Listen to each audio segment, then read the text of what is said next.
So what's up, y'all? Back on the grind to upload more than y'all's favorite YouTuber. So in this video, we got the most evil prison on earth. So let's go and get into it. This is the biggest prison in the world, designed to hold up to 40,000 inmates. It's a brand new high-security fortress. The inmates are under constant observation, inside and outside. Up to 100 prisoners live in cramped-up cells, with no privacy. There's no going out, Golly, bro, they having to share bunks. Golly. no fresh air, and no visits. This prison is located in El Salvador. For decades, the country has been terrorized by so-called maras, competing street gangs. It was notoriously one of the world's most dangerous places. Its murder rate has long been the highest on the globe. Then, its people elected a new president. Nayib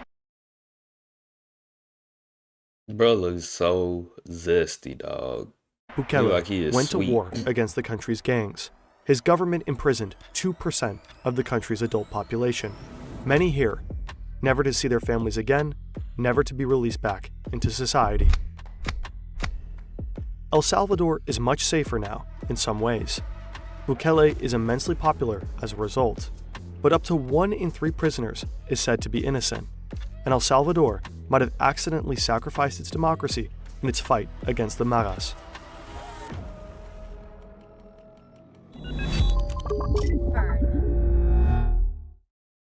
This is Juan, a fictional character we base on real reports and material from the mega prison. He is 15 years old, tattooed, his parents are very poor and abandoned him when he was 9. Then he joined the Barrio 18, a major Mara gang. Now Juan is on a prisoner transport to the southeast with other suspected gang members.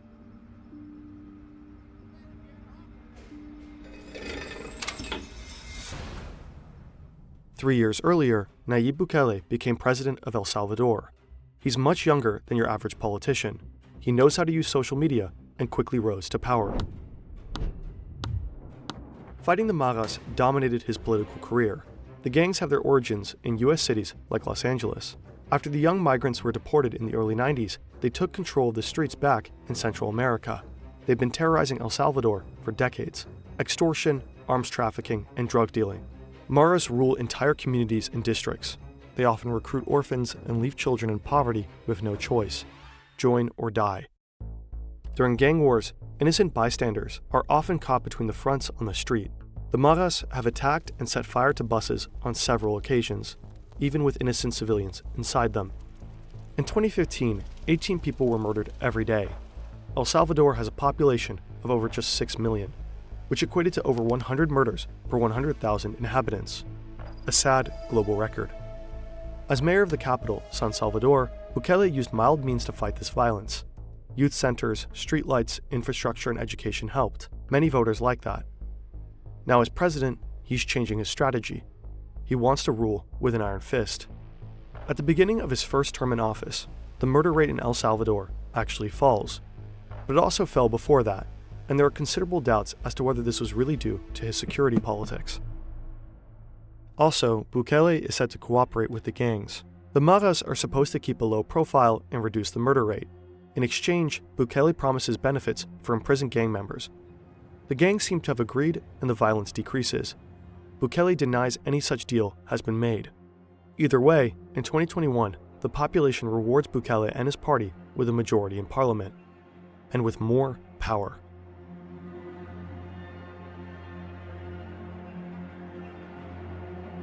On the 22nd of March, 2022, the government under Bukele declares a state of emergency. The reason is a wave of murders by the maras. 10 days earlier, over 60 people fell victim to the brutal gangs. I was just about to say something similar to that. Like in Mexico and stuff, bro, it'd be so much gang violence and stuff. Like I know they prisons just be cramped.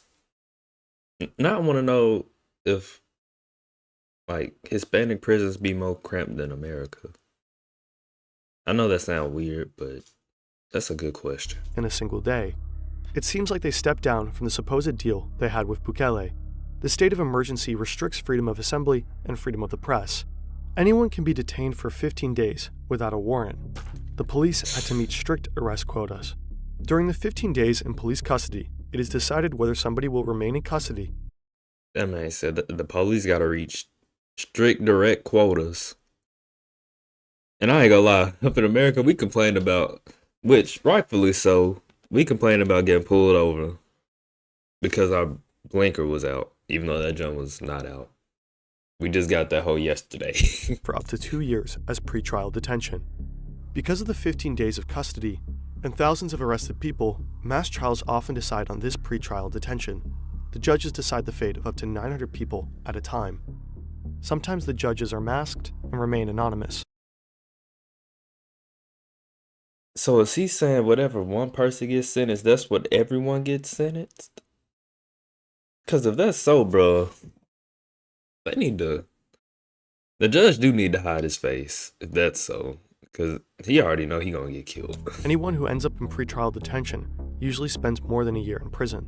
The country's prisons became completely overcrowded. Some host 3 times the amount of prisoners they were built for. The conditions are brutal. Guards torture and most likely sometimes kill inmates. In the first year of the state of emergency alone, there are over 150 deaths in the prisons. Dead bodies are reportedly disposed of in mass graves. Relatives not informed of the deaths. I ain't gonna lie, bro. We aim to make sick. tough subjects such as this one That is accessible sick, through my nigga. animation.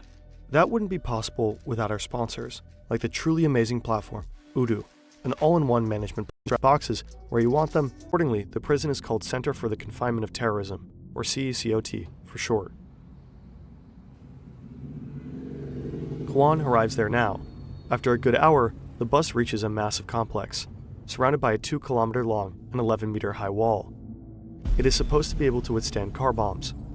Hundreds of soldiers from the surrounding barracks can be called Bro, up to this is built like a whole community, bro. caught within minutes. After the gate opens, Juan drives past high fences, watchtowers, and huge halls.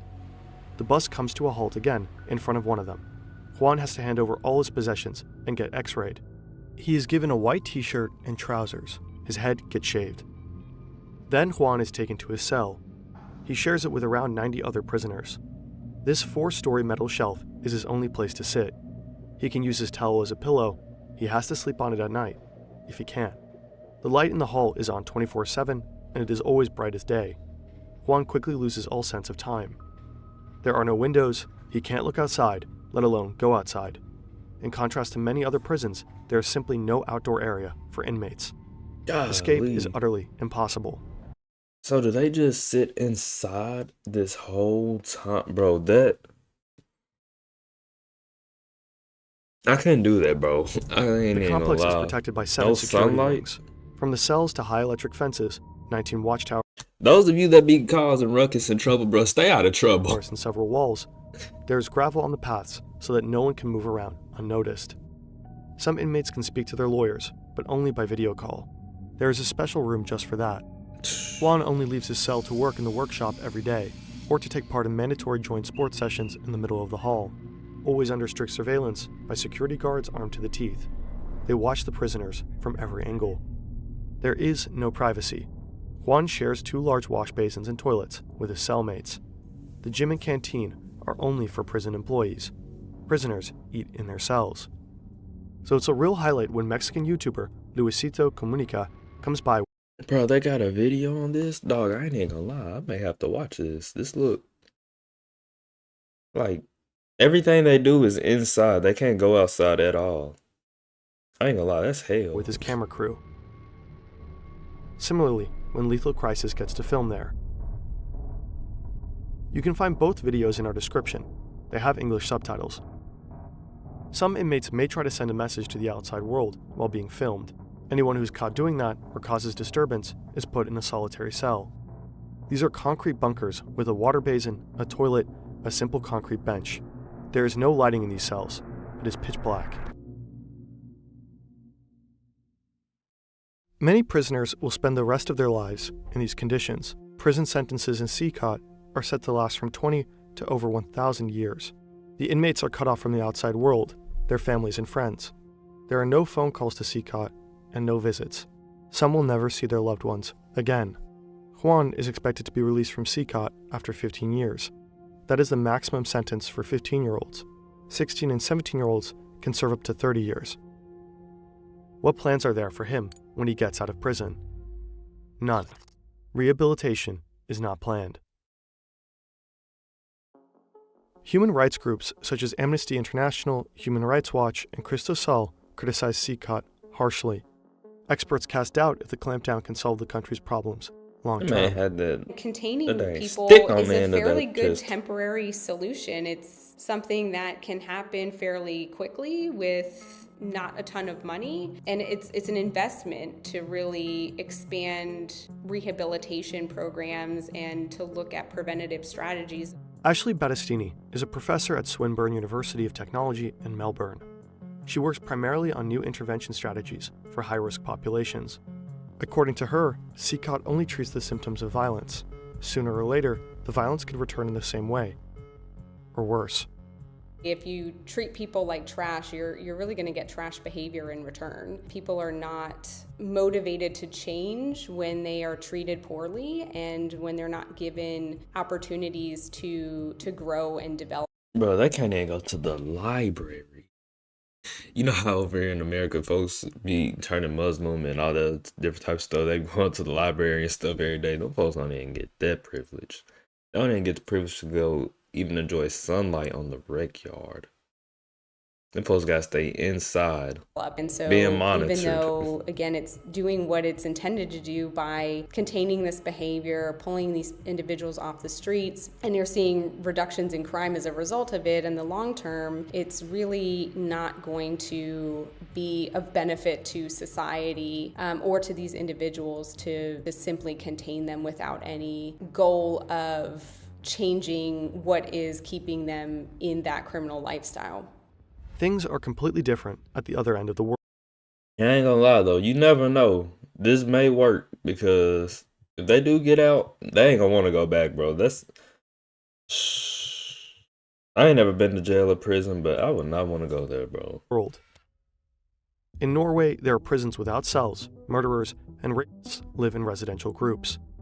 The few guards are unarmed, probably something unimaginable for a lot of our viewers.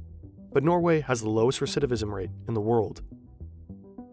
You know, their whole mindset and philosophy is about change and about rehabilitation. And the idea of imprisonment itself is the punishment. There's no intention to further punish people beyond the incarceration itself. And so they are treated as human beings with the goal of re-entry, that those individuals are eventually going to come back into the communities. And so I think first and foremost, it requires a mindset and a philosophy that people are capable of change and that...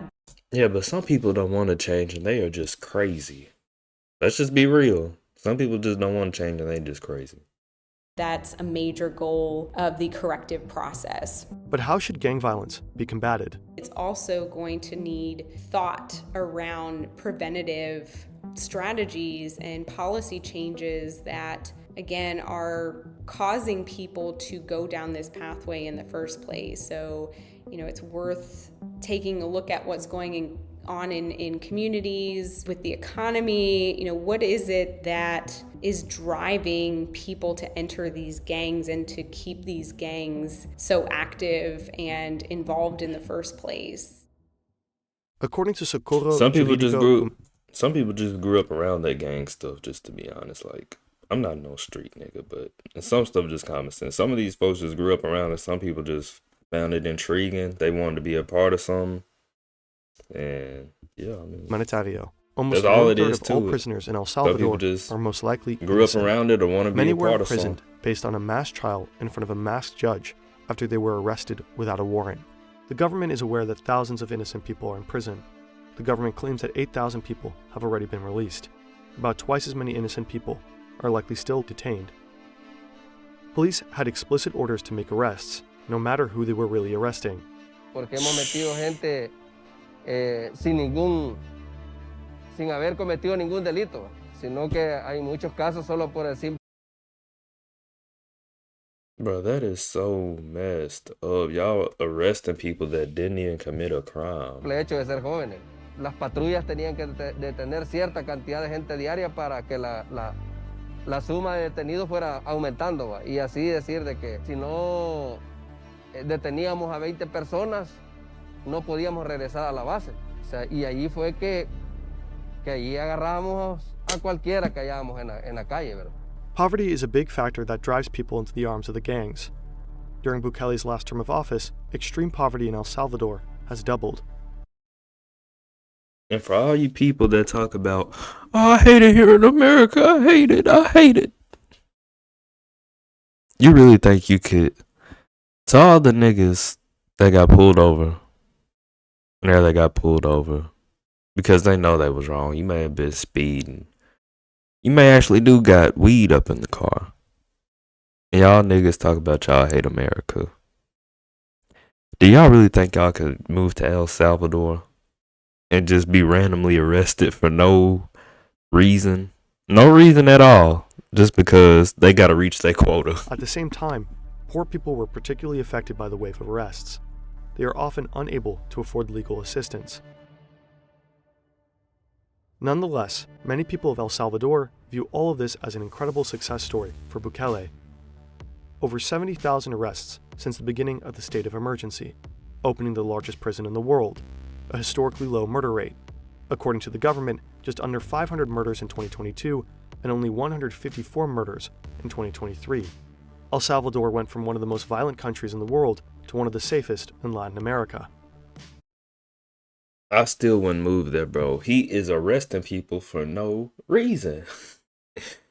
And they prisons suck. You sit in this one cell, nigga to nigga, in the bed. You can't go outside on the rec yard. You eat in your cell. Bruh. The little exercise that they do is monitored. These niggas don't even get to go to the library. Nothing is private.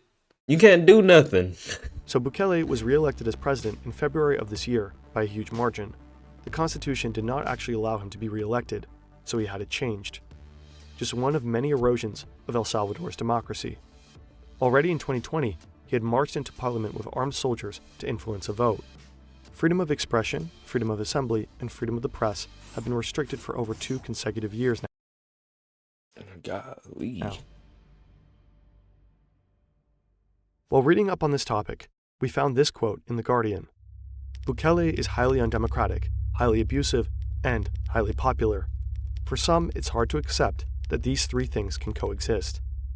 Bukele jokingly called himself the world's coolest dictator on Twitter a few years back.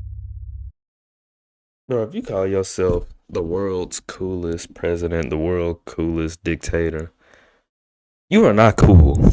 I promise you are not cool. Doesn't seem so funny now. But anyways, y'all, I'm out. I'm gonna see y'all up in the next video. Peace.